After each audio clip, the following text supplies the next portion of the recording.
नमस्कार दोस्तों, मैं पंखुरी सिन्हा स्त्री काल के पन्ने पर गृहस्वामिनी के पन्ने पर आपका स्वागत करती हूँ। आसपास कोई है तो हेलो कहिए। आप सबको गांधी जयंती की हार्दिक शुभकामनाएं। आशा है कि आपका दिन अच्छा बीता। वैसे माहौल तो बड़ा गमगीन है। इतना भयानक हादसा बलात्कार का गांधी जयंती की पूर्व संध्या पर हुआ है। गांधी के इतने अहिंसा के उपदेश के बाद तो हमें ज़रूर चिंतित होने की ज़रूरत है कि ऐसा क्या है कि हम हिंसा को रोक नहीं पा रहे। और मुझे लगता है कि स्त्रियों के खिलाफ हो रही हिंसा सबसे ज़्यादा चिंताजनक है। हालांकि और भी हिंसा हुई है। हम खराब घटनाओं की सूची यहाँ नहीं बनाएंगे। बहुत स्वागत और अभिनंदन है। मुझे कुछ एक लोग दिखाई दे रहे हैं जिनका पूरा नाम दिखाई नहीं दे रहा। बाद में सबको धन्यवाद देते हुए स्वागत करूँगी। लेकिन बहुत सी घटनाएं इधर पिछले कुछ वर्षों में बहुत जघन्य हिंसा की हुई और हो रही हैं, लेकिन मैं स्त्रियों की ओर विशेष ध्यान आकर्षित करना चाहती हूँ, क्योंकि ये हर वक्त होता है और थमता ही नहीं है। और हम सोचते रह जाते हैं कि क्यों स्त्रियाँ शिकार होती हैं। मतलब आप जानते हैं कि हाथरस में हुए कांड के विषय में कह रही हूँ कि ऑटो में टेम्पो में सवार एक लड़की जिसका नाम मनीषा था है, इसे कितनी जल्दी वो था हो गई, उसकी हस्ती मिट गई। उसको किस तरह से मार डाला गया, इतना जघन्य बलात्कार। तो बहरहाल गांधी ने महिलाओं के उत्थान के लिए बहुत कुछ किया है, हम सब जानते हैं। और विवादित है उनकी बहुत सी नीतियाँ, हम उस पर भी बातें कर सकते हैं। हालांकि मैं बहुत ज़्यादा इन बातों में नहीं जाऊंगी। मैं बहुत ज़्यादा वाचन भी नहीं करना चाहती, केवल मतलब भाषण जैसा। नमस्ते अर्चना जी, बहुत स्वागत है आपका, सादर अभिनंदन। और तमाम लोग जो है ना वो दिखाई नहीं दे रहे, सब दिखेंगे और मैं सबका बाद में नाम के साथ धन्यवाद देते हुए विशेष स्वागत करूँगी। लेकिन फ़िलहाल ये कि आपसे गुजारिश है कि अपने विचार, अपनी टिप्पणियाँ लिखें और जितना कुछ संभव होगा मैं उसको शामिल करने की कोशिश करूँगी। या तो अगर नेटवर्क सही है तो अभी के वार्तालाप में, और नहीं तो बाद में गांधी की स्त्री दृष्टि पर विशेष चर्चा हम कर सकते हैं। लेकिन आज का जो आयोजन है उसमें गांधी के तमाम करियर, उनके पूरे योगदान भारत को आज़ाद कराने के ही नहीं बल्कि भारत को विश्व के मानचित्र पर स्थापित कराने में उनके योगदान को लेकर के है कि उन्होंने किस तरह से हर दमनकारी अंग्रेज़ी कानून के जवाब में एक नया आंदोलन खड़ा किया। उन्होंने स्वराज्य का, उन्होंने सिविल डिसोबीडियंस का, उन्होंने भारत छोड़ो आंदोलन, क्विट इंडिया मूवमेंट बहुत बाद में 1942 में, जब बिना इजाज़त भारतीय सैनिकों को उस लड़ाई में शामिल किया जाने लगा जो उनकी लड़ाई नहीं थी, जिसे वे नहीं लड़ना चाहते थे। और ये बहुत ज़रूरी है आज के समय में समझना कि हम एक ऐसी लड़ाई में खींच लिए जाते हैं जिसमें हम शामिल होना नहीं चाहते, हम शायद उसके साक्षी भी नहीं होना चाहते। और मैं यहाँ महिला सुरक्षा की बात नहीं कर रही हूँ, मैं बहुत किस्मों की ब्लू कॉलर, वाइट कॉलर लड़ाइयों की भी बात कर रही हूँ जो बाहर भी होती हैं। गांधी ने विश्व नागरिकता का भी आदर्श रखा और गांधी ने तमाम तरह की वैश्विक नागरिकता की, वैश्विक शांति की बात की, वैश्विक अधिकारों की बात की। तो देश में भी और बाहर भी हम बहुत तरह की लड़ाइयों में खींच लिए जाते हैं जिनमें हम शामिल होना नहीं चाहते। तो यही सिद्धांत था भारत छोड़ो आंदोलन के नारे के पीछे और उसके पीछे। और मैं गांधी की कुछ रचनाओं का, उनकी कुछ लेखनी का पाठ करूंगी। और मुझे लगता है कि चूंकि मुझे ये हिंदी में नहीं मिली है अनुदित, तो मैं अंग्रेज़ी में करूंगी और लाइव थोड़ा अनुवाद करूंगी। और ये भी एक अच्छा तरीका है गांधी को थोड़ा करीब से पढ़ने का, क्योंकि मैं तो ऐसे बोलती ही रह सकती हूँ। हम सब जानते हैं कि उन्होंने अहिंसा पर कितना बल दिया, मतलब पूरी दुनिया कायल है उनके पास। जब वो यंग इंडिया अखबार निकालते थे तो उनके पास तमाम दुनिया भर की चिट्ठियाँ आती थीं, तमाम तरह के सैद्धांतिक सवालों से जोड़ती हुई, जवाब मांगती हुई। और मैं एक का पाठ करूँगी, लेकिन इसके साथ साथ बहुत सारे नमक बनाने के अपने निर्णय को लेकर, दांडी मार्च को लेकर, और उनका जो ये उनकी जो वेशभूषा थी वह महान है। ये बड़ी बात है कि लंदन की ठंड में, उस ठंड में जहाँ की मतलब तमाम लोग गर्म कपड़ों में थे, वो ब्रिटिश प्राइम मिनिस्टर से मिलने भी एक धोती में गए। तो ये इसलिए था कि उस वक्त हमारे देश के लोगों को पर्याप्त कपड़ा नहीं था, और जो गरीबी थी वो, मतलब जब गांधी साउथ अफ्रीका से आए तो भयानक स्थिति थी गरीबी की। और ये सब जानते हैं, हम सब ये सब इतिहास में पढ़ चुके हैं। उन्होंने जो स्वदेशी का नारा लगाया, स्वदेशी और स्वराज्य दो बातें, तो स्वदेशी में उन्होंने एक जो बहुत बड़ा उसका एस्पेक्ट है वो ये है कि मेरा अपना काम भी बतौर इतिहासकार इन मुद्दों से जुड़ता है कि रॉ मटेरियल्स यहाँ से ले जाकर और इंग्लैंड में होने वाले इंडस्ट्रियल रेवोल्यूशन को पोषित करते हुए, उनकी इंडस्ट्रीज़ को पोषित करते हुए उनके बनाए कपड़े हम खरीदें और वही पहने। और हमारे जितने बुनकर हैं और हमारी जितनी इंडस्ट्रीज़ थी, हस्तकरघा उद्योग, वो सारा चौपट हुआ। तो चरखा, खादी वगैरह वगैरह हम सब जानते हैं। अमर है और अमिट है वो चरखा के साथ गांधी की तस्वीर। लेकिन स्वदेशी का वही नारा था कि अंग्रेज़ी उसकी होली जलाई, अंग्रेज़ी कपड़ों की, सिंथेटिक कपड़ों की, और अपना खादी बनाओ वगैरह वगैरह। मैं आज भी खादी का गमछा इस्तेमाल करती हूँ, इसमें थोड़ा बहुत मेरा इसमें विश्वास है। मेरे नाना जी गांधीवादी थे और मैं दरअसल उनकी कविता भी पढ़ना चाहती थी। मेरी 2 किताबें छूट गई हैं, मैं 1 मिनट में उनको लेकर हाजिर होती हूँ दोस्तों। मैं उसी कविता से शुरुआत करके और तब गांधी की लेखनी पे आती हूँ।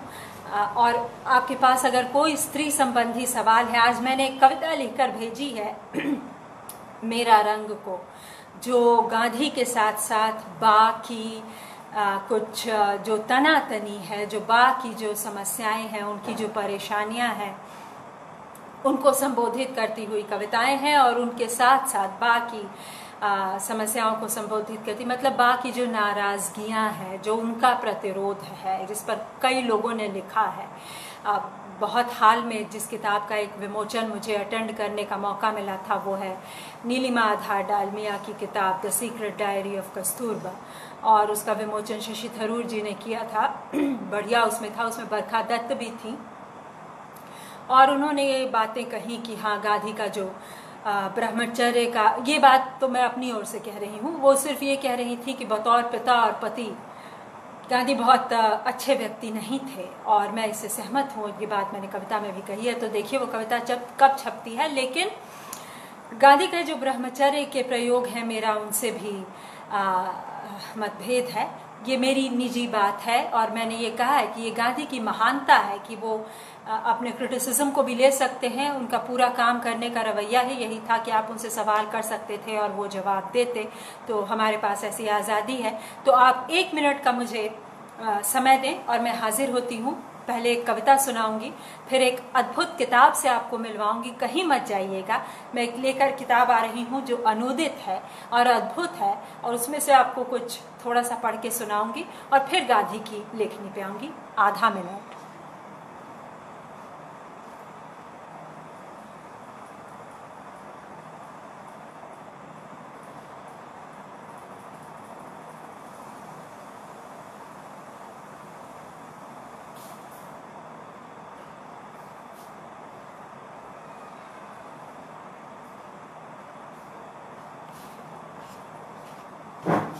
जी दोस्तों, और ये फ्रेम मेरे बेडरूम में है, पीछे मेरा बेड है। आप इसको अन्यथा नहीं लेंगे। मेरा अभी सब बिखरा बिखरा है। मैं अभी मुजफ्फरपुर बिहार में हूँ। मैं थोड़ा सा अपना परिचय भी देती हूँ, मुझे देना चाहिए था। मेरा नाम पंखुड़ी सिन्हा, मैं लेखिका हूँ, शायद आप परिचित होंगे। लगभग 10 मेरी किताबें हैं, कई विश्व की भाषाओं में मेरा अनुवाद हुआ है, कुछ एक पुरस्कार मुझे मिले हैं। अर्चना जी मुझसे बखूबी परिचित हैं, और भी शायद लोग परिचित होंगे। और गृहस्वामिनी के मंच पर पिछले दिनों से बहुत बढ़िया कार्यक्रम हो रहा है। मैंने ज्योतिर्मया जी को भी सुना, शांति सुमन जी को सुना, जिनसे बहुत करीबी मेरा रिश्ता है। दोस्तों, एक कविता मैं सुनाती हूँ गांधी पर लिखी हुई। ये मेरे नाना जी की है, रामजीवन शर्मा जीवन की। आप उस पे ना जाइएगा, रिश्ते पे कविता का आनंद लीजिए। जहाँ स्नेहशील को विराजना सदा था, वहीं बीज द्वेष दंभ का न कौन आज बोता है। क्या मेरी आवाज़ ठीक आ रही है? आप बताएंगी क्या मेरी आवाज़ ठीक? कुछ भी दिखाई नहीं दे रहा है। आपकी कोई टिप्पणी ही नहीं दिखाई दे रही। जहाँ स्नेहशील को विराजना सदा था, वहीं बीज द्वेष दंभ का न कौन आज बोता है। राज्य आज कहाँ नहीं पाप और प्रचंड का है, बोझ अनाचार का न कौन आज ढोता है। सत्य सदाचार शुद्धि सादगी बेचारी को बिसूरते विलोक आज महाशोक होता है। देश दशा देख जब ही चित्त खिन्न होता है, तो बापूजी तुम्हारे लिए जार जार रोता है। युद्ध के निराले सादे शस्त्र याद आते कभी, सत्य अहिंसा की भूमि न्यारी याद आती है। कभी याद आती है लंगोटी, कभी लाठी, और कभी कभी बकरी बेचारी याद आती है। कभी कभी बकरी बेचारी याद आती है। कभी याद आती है लंगोटी, कभी लाठी, और कभी कभी बकरी बेचारी याद आती है। पूजता समस्त विश्व जिसे भक्ति भाव से था, वंदनीय मूर्ति वही प्यारी याद आती है। किसी दीन दुखी को सहारा बिना देखते ही बापूजी हठात ही तुम्हारी याद आती है। लेखनी चलाते हुए आते महादेव याद, हाथ में कटोरी लिए बा की याद आती है। लेखनी चलाते हुए आते महादेव याद, हाथ में कटोरी लिए बा की याद आती है। द्वारपाल बनी जो सरोजिनी तुम्हारे यहाँ, आज उसी काव्य कोकिला की याद आती है। सामने विराजती विभूतियां अनेकों जो थीं, उनकी महान प्रतिभा की याद आती है। दूध के समान स्वच्छ गद्दी पे विराजमान, बापूजी तुम्हारी प्रतिमा की याद आती है। तो गांधी की मूर्ति को नमन करते हुए, गांधी जी को नमन करते हुए, जिस किताब से मैं आपको मिलवाना चाहती हूँ दोस्तों, वो ये है, गांधी की मृत्यु। ये एक बहुत चर्चित महान हंगेरियन नाटककार, लेखक, उपन्यासकार, दरअसल जो दंत चिकित्सक थे, डेंटिस्ट थे, लाज़लो नेमेथ, उनकी लिखी किताब है। ये एक नाटक है जो मूल हंगेरियन भाषा से अनुदित है, और इसका अनुवाद गिरिधर राठी जी, बहुत चर्चित कवि हैं हिंदी के, और दिल्ली यूनिवर्सिटी में प्रोफेसर हैं हंगेरियन भाषा की, डॉक्टर मार्गेट कोवैश, उन्होंने किया है। और बड़ी खूबसूरत इसकी प्रस्तावना भी उन्होंने लिखी है, प्रोफेसर कोवैश ने। इसका ब्लर्ब अशोक वाजपेयी जी ने लिखा है, और सामने भी आमुख भी उन्होंने लिखा है। अगर मैं पूरा पढ़कर सुनाऊंगी तो बहुत लंबा हो जाएगा, थोड़ा सा मैं ब्लर्ब का हिस्सा सुनाती हूँ। महात्मा गांधी अपने समय में ही नहीं, हमारे समय में भी एक प्रतिरोधक उपस्थिति है। यह अशोक जी का ब्लर्ब मैं पढ़ रही हूँ, अशोक वाजपेयी जी का। उनका 20वीं शताब्दी के विचार, राजनीति और सामाजिक कर्म पर गहरा प्रभाव पड़ा। इन दिनों उनका बहुत बारीक पर अचूक अवमूल्यन करने का एक अभियान ही चला हुआ है। ये सच है। आप देख रहे हैं कि गांधी की प्रतिमा और गांधी के विचारों को, मतलब उनके साथ अगर बौद्धिक विमर्श हो तो ठीक है, उनकी किसी नीति को क्वेश्चन करते हुए, वो नहीं, अवमानना की तरह होता है और ये गलत है। और इसीलिए गांधी जयंती पर उनको एक बार फिर से याद करना उनके सिद्धांतों के साथ बहुत ज़रूरी है। इस संदर्भ में उनकी मृत्यु पर लिखा गया यह हंगेरियन नाटक, जो सीधे हिंदी में अनुदित किए जाने का एक बिरला उदाहरण भी है, प्रस्तुत करते हुए हमें उम्मीद है कि गांधी विचार और कर्म को ताज़ी नज़र से देखने के प्रयत्न में सहायक होगा। तो ये अशोक जी की शुभकामनाएं हैं इसके लिए।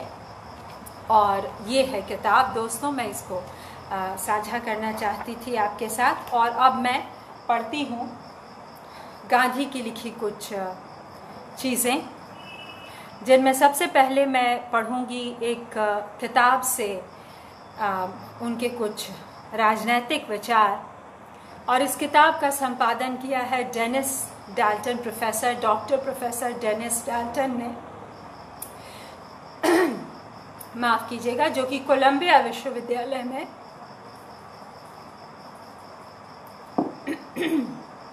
पॉलिटिकल साइंस के प्रोफेसर थे, अब रिटायर्ड हैं। ये मैं ऑनलाइन पढ़ रही हूँ और उसका थोड़ा सा वो करूँगी।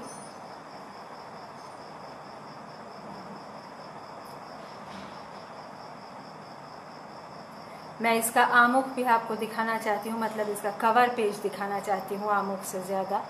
पता नहीं ये दिख रहा है या नहीं। Mahatma Gandhi selected political writings written with introduction by Dennis Dalton. और इसका जो हिस्सा मैं पढ़ के सुनाना चाहती हूँ वो सत्याग्रह का है, और उसमें यंग इंडिया अखबार में लिखे जो उनके कॉलम्स हैं उनके उद्धरण हैं। वहीं से मैं शुरुआत करती हूँ और उसके बाद चौरी चौरा पर लिखा उनका एक अनुच्छेद है, जिससे चौरी चौरा पर हम उनके विचार पढ़ सकते हैं। मुझे लगता है कि हम सब जानते हैं कि चौरी चौरा का हादसा क्या था। शाहिद अमीन की एक किताब है, प्रोफेसर शाहिद अमीन की एक किताब है चौरी चौरा पर, जिसको माइक्रो स्टडी के रूप में बहुत प्रसिद्धि मिली है। और उस किताब में भी यही है कि ठीक ठीक क्या हुआ, और हम सब जानते हैं कि चौरी चौरा में क्या हुआ।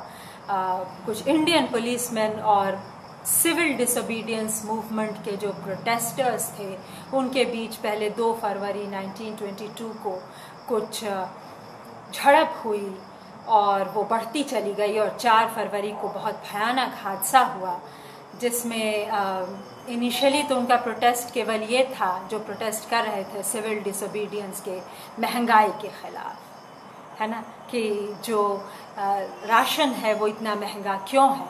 और ये बात बढ़ते बढ़ते इतनी बढ़ी कि पहले इधर से कुछ नारेबाजी हुई, उधर से चुप करवाया गया, और फिर पत्थरबाजी हुई। पहले कुछ गोलियां चली, फिर इतनी पत्थरबाजी हुई, और अंत में जो यही विडंबना है कि वो जो गोरी सरकार के जो पुलिस वाले थे वो सब भारतीय थे, और वो घिर गए थाने के भीतर। और ये जो मॉब था जो कि सिविल डिसोबीडियंस के नाम पर इकट्ठा हुआ था, उसने थाने को आग लगाया, वो सब जलकर मरे।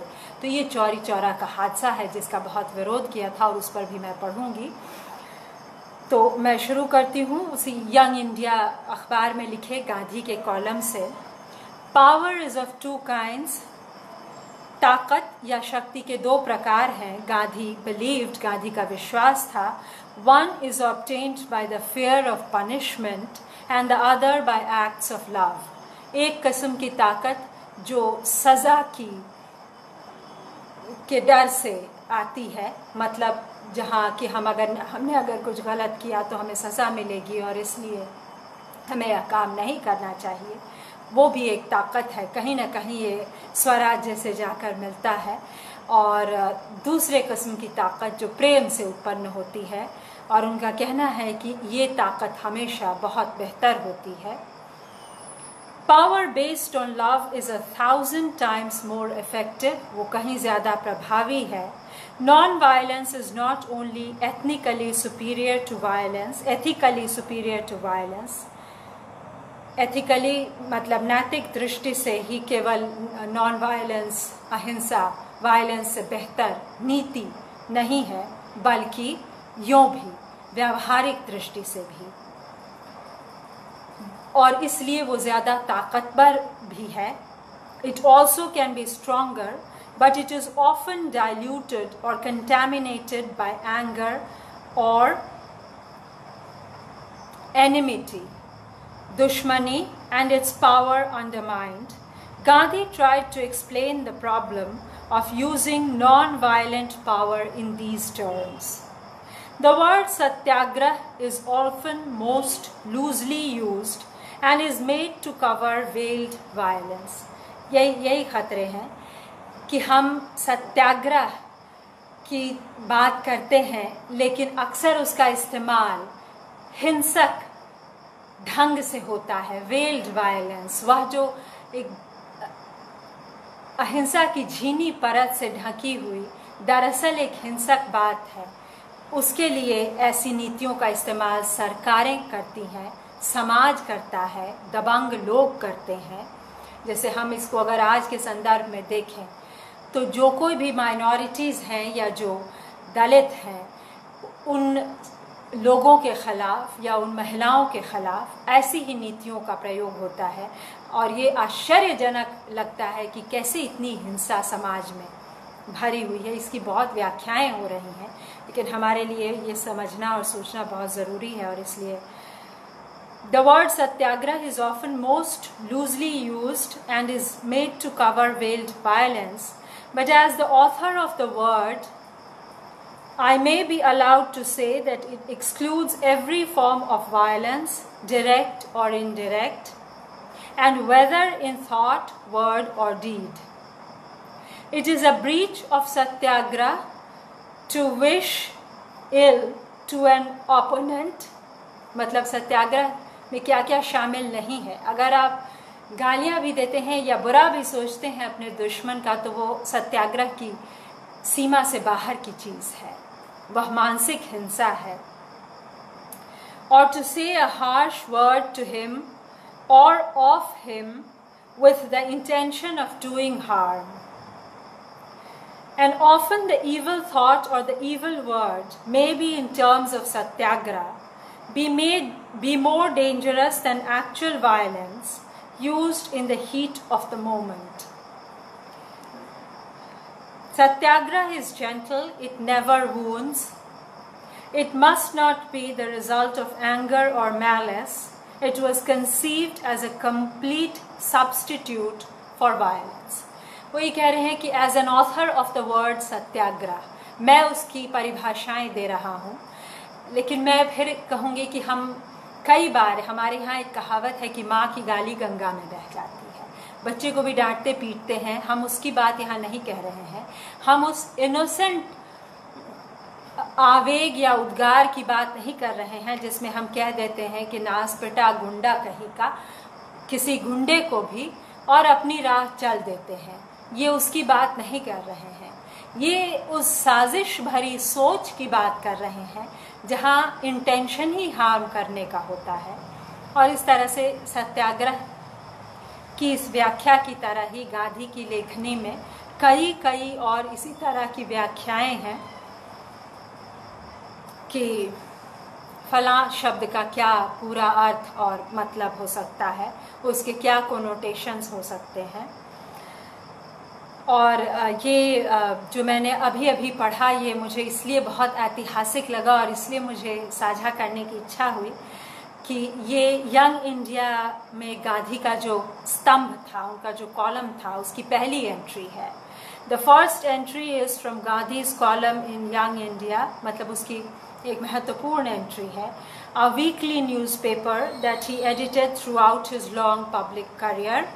He often answered questions in this paper chosen from among the thousands that he received from around the world. जैसा कि मैंने पहले कहा, his responses in this article show his concern for using non-violent power in a spirit of truth. ये बातें बहुत ज़रूरी हैं और कुछ हद तक जिस तरह से इन्होंने पावर शब्द यानी ताकत या शक्ति शब्द की व्याख्या की है वो बहुत बाद में जाके जो थियरी के जो जिनको गॉड फादर माना जाता है मिशेल फूको, डेरिडा के बाद मिशेल फूको जो फ्रेंच थियरिस्ट हैं, फिलोसोफर हैं, जिन लोगों ने संरचनावाद और उत्तर आधुनिकता के साथ साथ बाद में ये सब किया। और मिशेल फूको का एक बहुत बड़ा नारा है कि नॉलेज इज़ पावर, यानी ज्ञान जो है वो ताकत है, और सही बात है। ये अज्ञानता के खिलाफ एक दिया जलाने का काम था, लेकिन उसकी भी सीमाएं हैं। हम अभी मिशेल फूको पर बात नहीं कर रहे हैं, लेकिन कुछ हद तक गांधी को इन तमाम विचारकों और चिंतकों का पूर्ववर्ती माना जा सकता है। तो मैं अब आपको पढ़ के सुनाती हूँ। एक पोलिश प्रोफेसर ने जो चिट्ठी भेजी जिसे गांधी ने चुना और अपने अखबार में प्रकाशित किया, मैं उनका सवाल और गांधी का जवाब पढ़ के सुनाती हूँ। वो प्रोफेसर कह रहे हैं और उनका नाम नहीं दिया हुआ है। I am reading with intense joy your fascinating articles in Young India and wish to impress upon you the truth that there are the source of power and not only for your own country but for the world. ये बहुत बड़ी बात है, बहुत बड़ा compliment. And as you have such a wide spiritual experience, may I ask you one question to be answered, if possible, in Young India. It is a very important fundamental question to which an answer from you would have a great value. Do you admit that there is in human thought some absolute certainty, as for the instance as to God and prayer, where we might be said to have reached perfect unchangeable truth? यानी कि क्या ईश्वर से प्रार्थना करते हुए और उस वक्त हम किसी शाश्वत सच की प्राप्ति की स्थिति में होते हैं? ये एक बहुत बड़ा सवाल है। मैं इसका जवाब नहीं दूंगी, इसका जवाब गांधी दे रहे हैं। मैं इस पर अपने विचार भले रख सकती हूँ थोड़ा बहुत, और मेरे विचार ये हैं कि मेरे हर किसी के अपने होंगे और होने चाहिए इस सवाल के। आप गांधी को पढ़िए बिल्कुल, और बहुत अच्छा है कि आपके साथ इस चर्चा का संयोग। दुर्भाग्य ये है कि आपकी टिप्पणियाँ मुझे दिखाई नहीं दे रही, लेकिन मैं बाद में उन सबके जवाब दूंगी। लेकिन इस चर्चा का मतलब ही यही है कि जैसे ये सवाल है, हम उस पर चर्चा करते हुए चल रहे हैं। समय की सीमा को देखते हुए मैं काफ़ी कुछ पढ़ना चाह रही थी, लेकिन फ़िलहाल कि क्या प्रार्थना करते समय हम एक शाश्वत सच के करीब होते हैं। और मेरे जैसा आदमी जो बिल्कुल धार्मिक रूप से कट्टरपंथी नहीं है और बहुत से ईश्वरों को मानता है, इसलिए मेरे साथ ऐसा होता है कि हम सब ईश्वर में विश्वास करना चाहते हैं, एक दैवी शक्ति में, एक चमत्कार में, एक अच्छी ताकत में। उससे हमें ताकत मिलती है, लेकिन उसका एक मकसद सबसे बड़ा ये होना चाहिए कि वह मनुष्यता को पोषित करे। वही बात है। तो आगे देखिए कि वो क्या कहते हैं।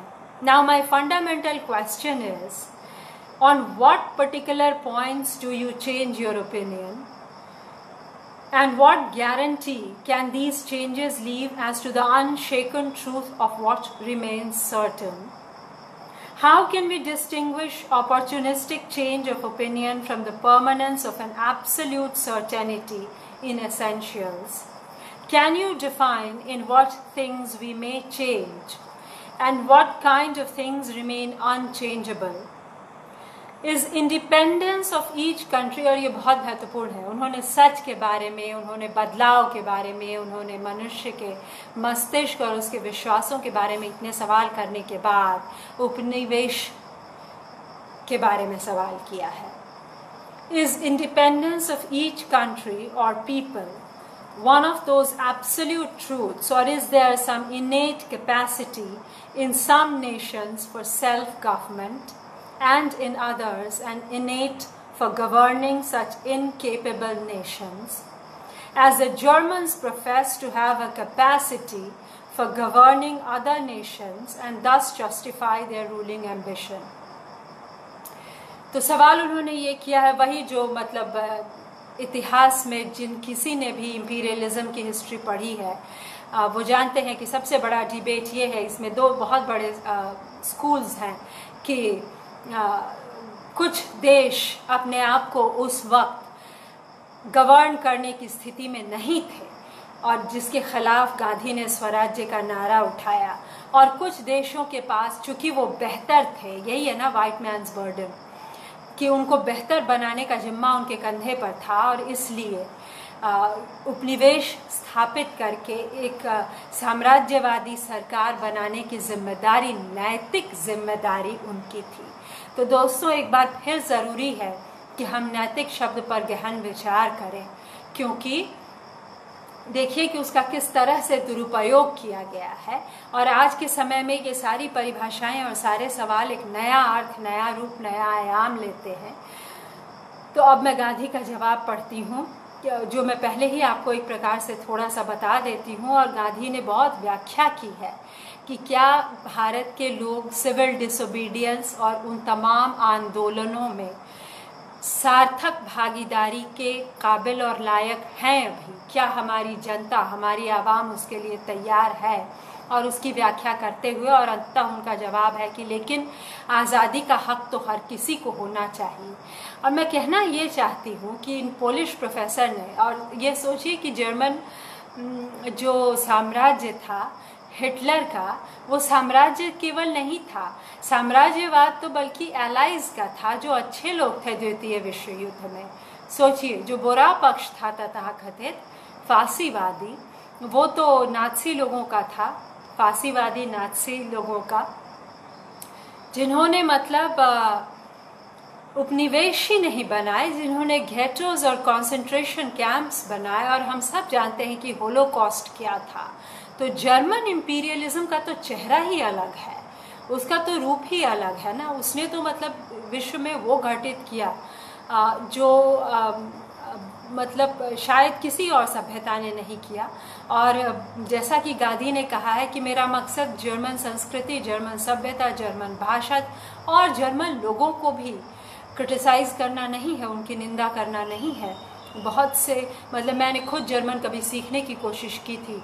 कहा गया है कि वो संस्कृत के करीब है। हम सब जानते हैं कि जर्मनी में हिटलर एक समय में वो स्वास्तिक का झंडा लेके आया था। मैं इस पे शोध करना चाहती हूँ कि कैसे लेके आया था, लेकिन बहरहाल ऐसी बहुत सी रेशियल थियोरीज हैं, लेकिन कैसे वो चिन्ह कहाँ पहुँचा, कैसे क्या उसकी यात्रा रही, लेकिन बहरहाल तो वो साम्राज्यवाद तो था ही नहीं। वो तो मतलब एक देश ही नहीं था। यहूदियों को तो मतलब सिटीजनशिप ही नहीं थी, उनको तो मतलब कहा गया कि आप चले जाएं। और जब पोलैंड के ऊपर सबसे बड़े कंसंट्रेशन कैंप्स बने, तो इसलिए ये पोलैंड के प्रोफेसर का सवाल बहुत ज़्यादा महत्वपूर्ण है और बड़ी शांति से गांधी ने यही जवाब दिया है। बड़ा लंबा 2 पन्ने का जवाब है, थोड़ा सा मैं पढ़ती हूँ।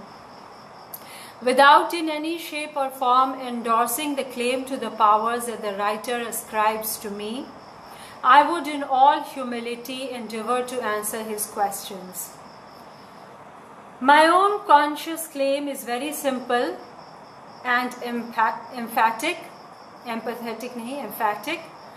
I'm a humble but very earnest seeker after truth. मैं खुद सत्य का अन्वेषी हूँ, खोजी हूँ मैं, और इसीलिए उनकी पुस्तक, बहुचर्चित पुस्तक, विश्वविख्यात पुस्तक का नाम है माई एक्सपेरिमेंट्स विद ट्रूथ, सत्य के साथ मेरे प्रयोग।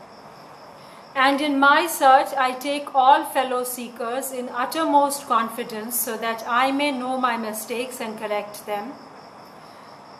I confess that I have often erred in my estimates and judgments. दोस्तों, ये बहुत लंबा जवाब है और कुछ हद तक मतलब गांधी के प्रति इतना सम्मान और उनमें इतना विश्वास रखते हुए भी कुछ हद तक आप इनको एक बौद्धिक वो भी शास्त्रार्थ भी केवल कह सकते हैं, क्योंकि ये तो हमारा फंडामेंटल राइट है आज़ादी, और वो खुद भी यही कह रहे हैं। लेकिन सवाल ये है कि उनको साबित करना है। I confess that I have often erred in my estimates and judgments, as for instance, whereas I thought from insufficient data that the people of Kheda were ready for civil disobedience, I suddenly discovered that I had committed a Himalayan miscalculation and saw that they could not offer civil disobedience inasmuch as they had not known what it was to tender willing obedience to laws which might be ever considered irksome but not immoral. Immediately I made the discovery, I retracted my steps. तो गांधी की पूरी नीति यही थी कि जब कभी भी हिंसा होती थी तो अपना वो आंदोलन वो बंद करते थे, और उनका ये कहना था कि जनता मेरे विश्वासों के साथ, मेरे आदर्शों के साथ खुद को आत्मसात नहीं कर पा रही है, जैसा कि खेड़ा में हुआ, और वो आंदोलन बंद करते थे, यानी स्थगित करते थे। और उनका कहना था कि जब ये होगा, मतलब जब ये व्यावहारिक रूप से जनता इस पर अमल कर पाएगी, तभी उसको आज़ाद होने की दरअसल आज़ादी होनी चाहिए, उसको का अधिकार होना चाहिए, हक होना चाहिए। और ये बात बहुत ज़रूरी है कि हमें स्टेप बाय स्टेप मिलनी चाहिए आज़ादी और प्रगति और सब कुछ, सारे अधिकार, चाहे वो वोट के भी हों, और वोट को लेकर दिनकर जी के भी और भी लोगों की बड़ी तीखी टिप्पणियाँ हैं। और आप जानती होंगी कि वोट के लिए महिलाओं ने ब्रिटेन में खासकर और पूरे पश्चिम में बहुत लंबा संघर्ष किया है। सफरेज मूवमेंट एक बहुत बड़ा टॉपिक है अंग्रेज़ी इतिहास का, और मतलब उन्होंने बहुत संघर्ष किया, उन्होंने वैसे ही आंदोलन किया जैसे हमने आज़ादी के लिए किया। लेकिन हमें जब आज़ादी मिली तो सारे नागरिक हुए, सबको आज़ादी मिली, और ये अच्छी बात है, बिल्कुल होनी चाहिए। हम बिल्कुल एक हैं और हम बिल्कुल सबकी समानता में विश्वास करते हैं। लेकिन बात जो गांधी जी कह रहे हैं कि स्टेप बाय स्टेप हमें अपने अधिकारों के उपयोग और उसमें विश्वास और उसको अमल में लाने की ताकत को आजमाना होगा। यानी स्वराज्य का मतलब है वही स्व का राज्य, यानी हम अपने अधीन हो, हम उच्छृंखल नहीं हो, हम निरंकुश नहीं हो।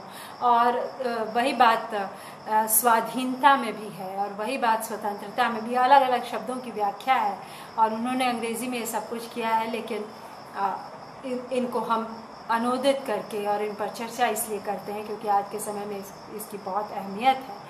तो खेड़ा में ये हुआ था और उन्होंने थोड़े समय के लिए स्थगित किया, और मैं पूरा जवाब नहीं पढ़ती हूँ, लेकिन आखिरी पैराग्राफ पढ़ रही हूँ। I do not think that independence of each country is a truth in the same sense and to the same extent that independence of each man is. ये बहुत बड़ी बात है कि हर आदमी को, हर व्यक्ति को, मैन ही कहा है उन्होंने, ह्यूमन बीइंग नहीं कहा है, तो इसमें स्त्रियां वुमन नहीं आ रही हैं तकनीकी रूप से, लेकिन फिर भी कि हर व्यक्ति को स्वतंत्र होने का हक है देश से भी पहले। यानी कि हम तो गुलामी से ही निकल रहे, बहुत से माफ़ कीजिएगा, सर्फडम की भी बड़ी समस्या थी यूरोप में भी।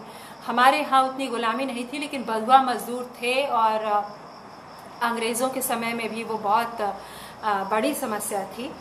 तो धीरे धीरे उनका उत्थान हुआ, और मतलब हम अभी किसानों की स्थिति और गरीबी पे नहीं जाएंगे, क्योंकि वो हम सब जानते हैं कि उनकी हालत और ख़राब ही हुई। नीलों के ऊपर और उसके ऊपर बहुत साल लिखा गया है, इतिहास में भी, साहित्य में भी।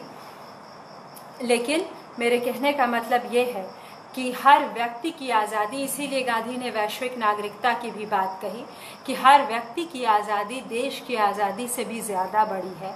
आप कुछ हद तक इसको व्यक्तिवाद का समर्थन मान सकते हैं, यानी कि एक इकाई का अपना महत्व है समाज से अलग भी। There is therefore no inherent incapacity for self-government in any country or nation, and therefore no inherent capacity for governing other nations. और चूँकि हर व्यक्ति आज़ाद पैदा हुआ है, और हर व्यक्ति, मतलब मार्क्स भी इससे पहले नारा दे ही चुके थे, man is born free but everywhere he is in chains. तो हर व्यक्ति को आज़ाद होने की ज़रूरत है, और चूँकि ये है और उसको ये हक है, और इसलिए किसी भी देश को गुलाम बनाए रखने का किसी को कोई अधिकार नहीं, और न किसी देश के पास कोई नैतिक कारण है किसी देश के ऊपर साम्राज्यवादी शासन थोपे रखने का। No doubt my correspondent honestly thinks that Germans profess to have a God-given capacity for ruling over other nations. लेकिन बहुत विनम्रता पूर्वक ऐसा तो शायद वो नहीं, वो तो सवाल ही कर रहा है. But if there are German imperialists, there are also humble German democrats who are content if they can quietly govern themselves. ये बहुत बड़ी बात है कि अगर ऐसे जर्मन नाज़ी लोग हैं तो अच्छे जर्मन लोग भी हैं और वो अपने ऊपर ही लगाम लगाकर संतुष्ट हैं. तो इस तरह की बातें ये मैं पढ़ के आपको सुनाना चाहती थी, साझा करना चाहती थी बल्कि. और दूसरा, the crime of Chauri Chaura. God spoke clearly through Chauri Chaura, ये गांधी का लेखन है. I understand that the constables who were so brutally hacked to death had given much provocation. मतलब कि चौरी चौरा के हादसे में भगवान ने ही अपनी आवाज़ दी है हमें और उसी की आवाज़ को हम सुन सकते हैं और हम समझ सकते हैं कि जिन हवलदारों ने, जिन पुलिसकर्मियों ने ये दंड भुगता, वो उन्होंने बहुत प्रोवोक किया था, उत्तेजित किया था खामखा उस भीड़ को. लेकिन फिर भी उनको, भीड़ को ऐसा करने का हक नहीं था. They had even gone back upon the word just given by the inspector that they would not be molested.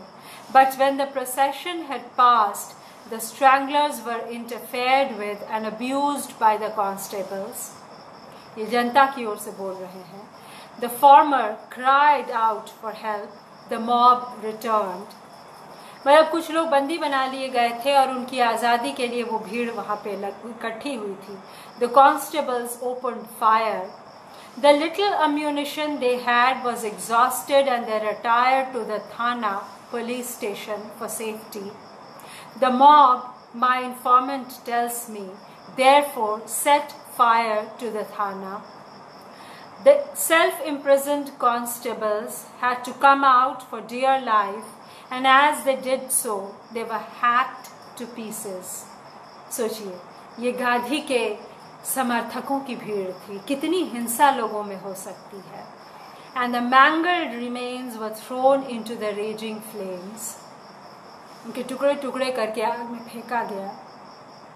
It is claimed that no non-cooperation volunteer had a hand in the brutality and that the mob had not only the immediate provocation but they had also general knowledge of the high-handed tyranny of the police in that district. Police के अत्याचारों से परेशान जनता ने अपना बदला लिया. No provocation can possibly justify the brutal murder of men who had been rendered defenseless and who had virtually thrown themselves on the mercy of the mob. अब वो जनता की भीड़, मतलब दया की भीख मांग रहे थे और जनता ने वो नहीं दी.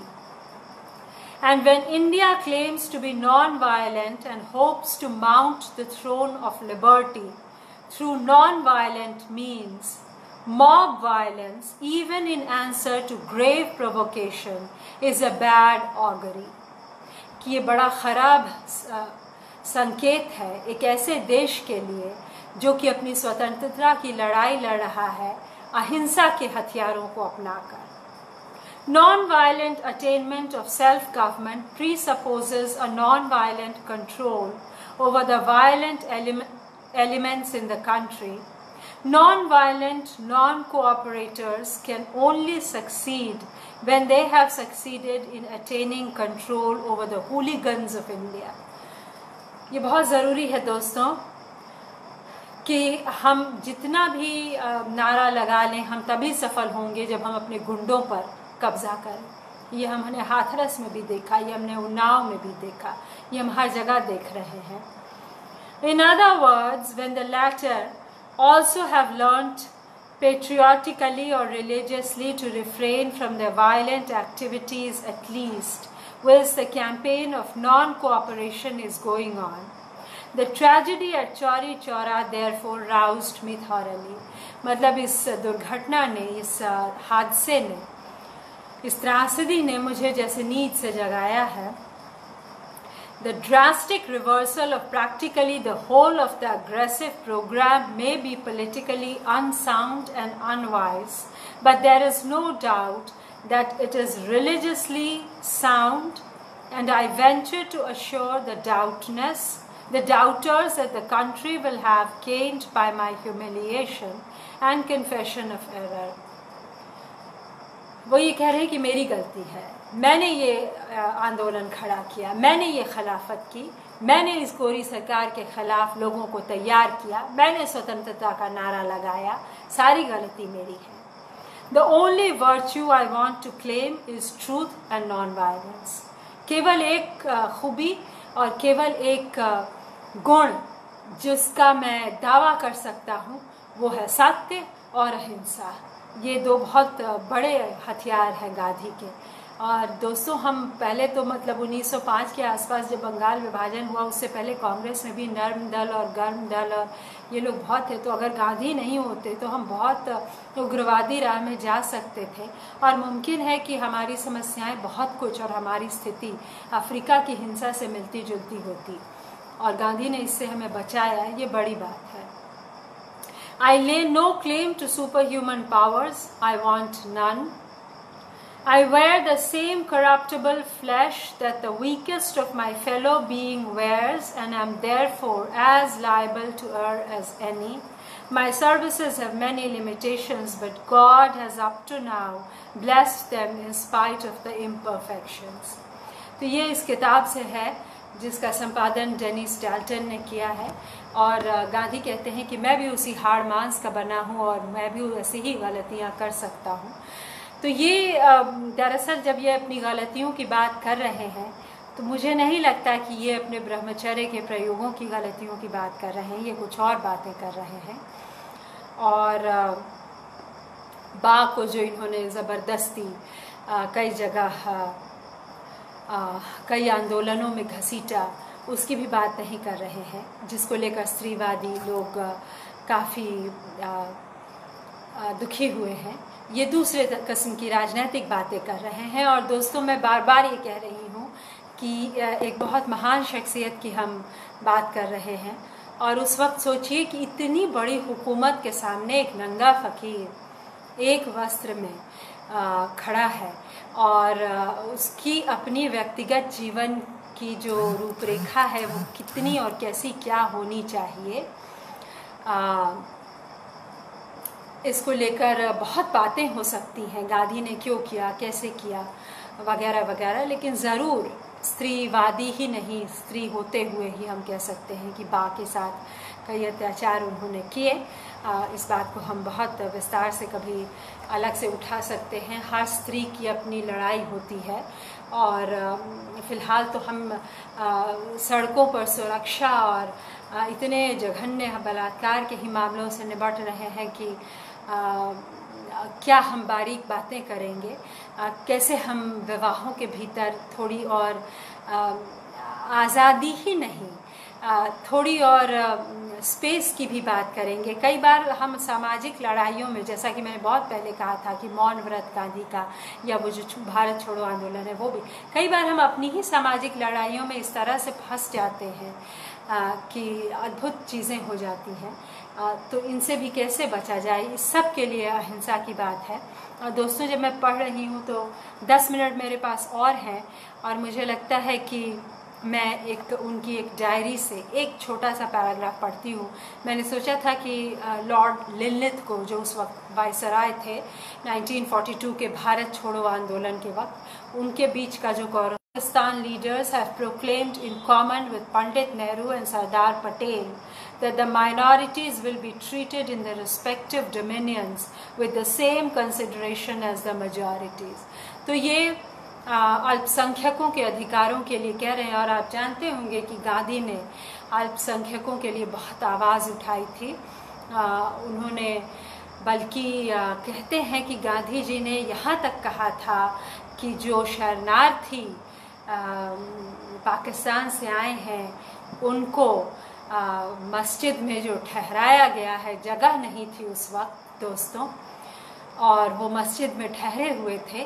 भरे हुए होंगे गुरुद्वारे और मंदिर और धर्मशाला और लोगों के घर, और जहाँ भी जो भी इमारतें, तो अगर वो मस्जिद में ठहरे हुए थे तो गांधी ने शायद ये कहा था, ये मेरे पास इसका वेरिफिकेशन नहीं है, लेकिन शायद उन्होंने कहा था कि हमारे मुसलमान भाइयों को नमाज़ पढ़ने में दिक्कत हो रही है तो आप उसको खाली करवाएं। तो ये सब कुछ गांधी की और भी बातें हैं जिनकी वजह से वो सारा विरोध उन्होंने झेला जो उन्होंने झेला, लेकिन अल्पसंख्यकों के लिए उनकी बहुत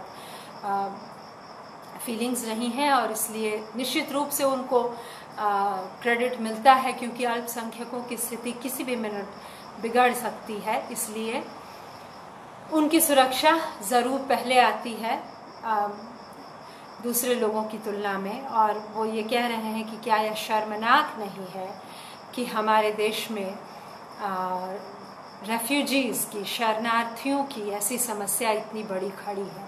लेकिन मतलब गांधी तो पहले पाकिस्तान गए थे और फिर वहाँ उनका मोह भंग हुआ और फिर वो लौटे और जो दंगे हुए, और मतलब आप सब जानते हैं कि दंगों को रोकने के लिए भी उन्होंने कई बार अनशन किया था वगैरह और वगैरह।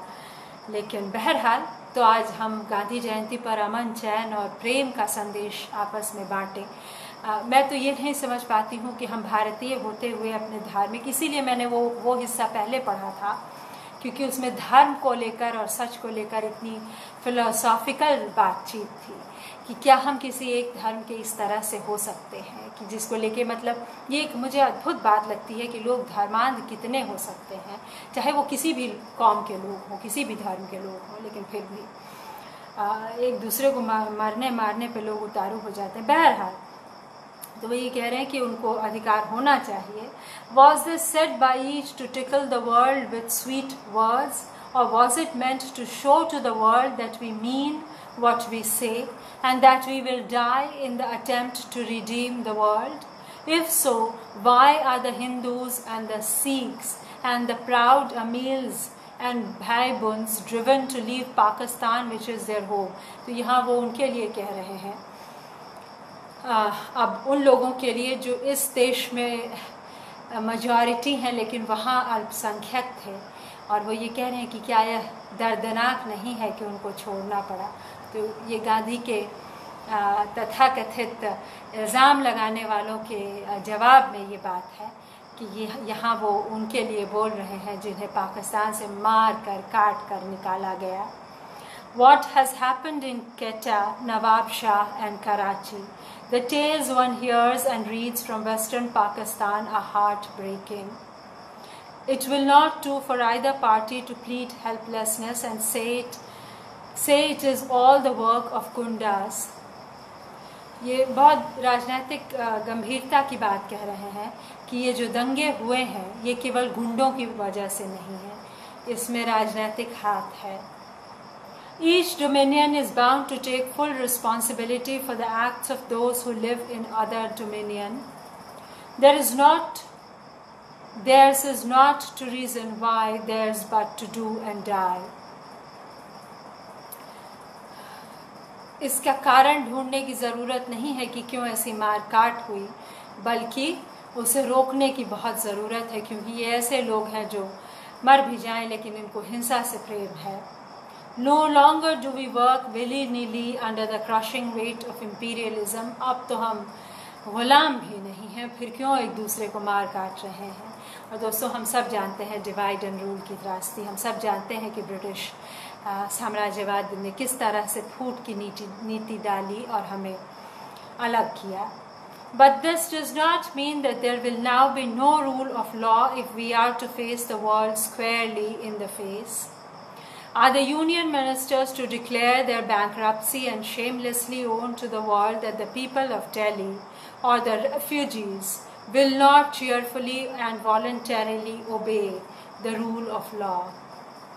I would like the ministers to break in the attempt to wean the people from their madness rather than bend.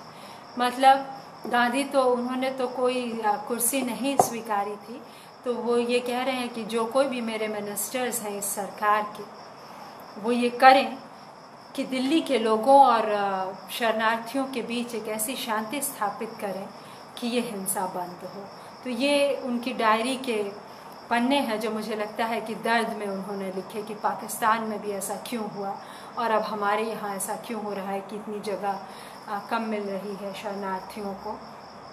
तो दोस्तों, इस तरह से बहुत कुछ है, जैसा कि मैंने बताया कि लिलिथ वो के साथ की उनकी चिट्ठी है, और इसी तरह से ब्रह्मचर्य पर उनकी टिप्पणी है, और ये सब mkgandhionline.org में उपलब्ध है। इसी तरह से टैगोर के साथ की उनकी बातचीत है समूची उपलब्ध। ये सब मूल अंग्रेज़ी में है, और मुझे लगता है कि इसको अंग्रेज़ी में पढ़ने का सौंदर्य भी बहुत है, भाषा का भी सौंदर्य, और उसके लाइव अनुवाद का भी एक मज़ा है, और उस पर चर्चा का भी। हम सब अंग्रेज़ी बोलते समझते हैं, हिंदी भी बोलते समझते हैं, तो दोनों भाषाओं में एक साथ पढ़ने का तुक ये है, या उसका अर्थ और अभिप्राय ये है कि हम उसको अपनी भाषा में भी सोचें और विचारें और इन आदर्शों को अमल में लाएं। तो आपकी कोई टिप्पणी, कोई सवाल तो अब तक मुझे दिखाई नहीं दे रहा है, ये नेटवर्क का कमाल है। अलबत्ता मुझे अर्चना जी लगातार दिखाई दे रही हैं, और भी कुछ एक लोग दिखाई दे रहे हैं। तो मैं उन सबको धन्यवाद देती हूँ बहुत तहे दिल से। और मुझे लगता है कि 8 बजने में 2 मिनट बाकी हैं, तो फ़िलहाल मैं विदा लेती हूँ। और आपके जो भी सवाल होंगे, आपसे गुजारिश है कि आप उनको लिखें, और आशा है कि आपको ये वार्तालाप सार्थक लगा। अर्चना जी, आपसे तो टिप्पणी की ज़रूर अपेक्षा रहेगी, तो मैं इंतज़ार करती हूँ। और विदा कहें या क्या करें, 2 मिनट मेरे पास समय है, तो क्या मैं थोड़ा सा कुछ और आपको पढ़ा दूँ, मतलब पढ़कर सुना दूँ। इसमें योग पर भी है, और गीता पर भी है, और तमाम चीज़ें हैं, सत्याग्रह और सिविल डिसोबीडियंस पर भी है। लेकिन मुझे लगता है कि श्लोक को संवरण करते हुए मैं फ़िलहाल विदा लेती हूँ, और फिर मिलते हैं। और मैं गांधी पर अपनी भी कविता सुना सकती थी, और भी बहुत सी बातें गांधी पे संभव हैं। और hello my friend from Croatia, Ljubika, did I say your name right? Most welcome. Most welcome, and thank you for joining. I hope that you have enjoyed my efforts to talk about the great Saint Mahatma Gandhi. It's difficult to talk on him because he's a scholar. His language is just so powerful and beautiful that it is not so easy to translate also, but at the same time I had fun doing it. I hope that you guys enjoyed. And he's a visionary, he's an activist, he's so many things, and I've also taken my time in critiquing him. So there, I will wait to hear from you, friends. Now, good evening to you. शुभ संध्या आप सबको। गांधी जयंती की पुनः शुभकामनाएं। और बहुत ज़रूरी है, सबसे ज़रूरी, कि हम फिर एक बार फिर अहिंसा पर बल देते हुए, उसको रेखांकित करते हुए, उसे जीवन में अक्षरशः उतारने के प्रयास की बात करें, और इस आदर्श को अपने आसपास फैलाएं, अपने लोगों में हर कहीं। सड़क पर गुंडों का विरोध करें, भले ही चिल्लाकर उनको गुंडा और मवाली कह के ही कहना पड़े, ताकि दुनिया सुरक्षित हो, सिर्फ हमारे लिए ही नहीं बल्कि तमाम लोगों के लिए, समूची स्त्री जाति के लिए। दुनिया की आधी आबादी स्त्रियों की है, होनी चाहिए। भ्रूण हत्या बंद होनी चाहिए। स्त्रियों को जन्म लेने का, बड़े होने का, संपूर्ण जीवन जीने का अधिकार मिले। एक बार फिर इस इल्तजा के साथ मैं विदा लेती हूँ। बहुत धन्यवाद जिन्होंने मुझे सुना। अर्चना जी, बहुत बहुत धन्यवाद। और धन्यवाद अर्पणा जी का, धन्यवाद गृहस्वामिनी का, जिन्होंने मुझे ये मौका दिया। मैंने शुरुआत में उन्हें धन्यवाद नहीं दिया है, अभी दे रही हूँ, और आशा है कि ये बॉन्ड बना रहेगा।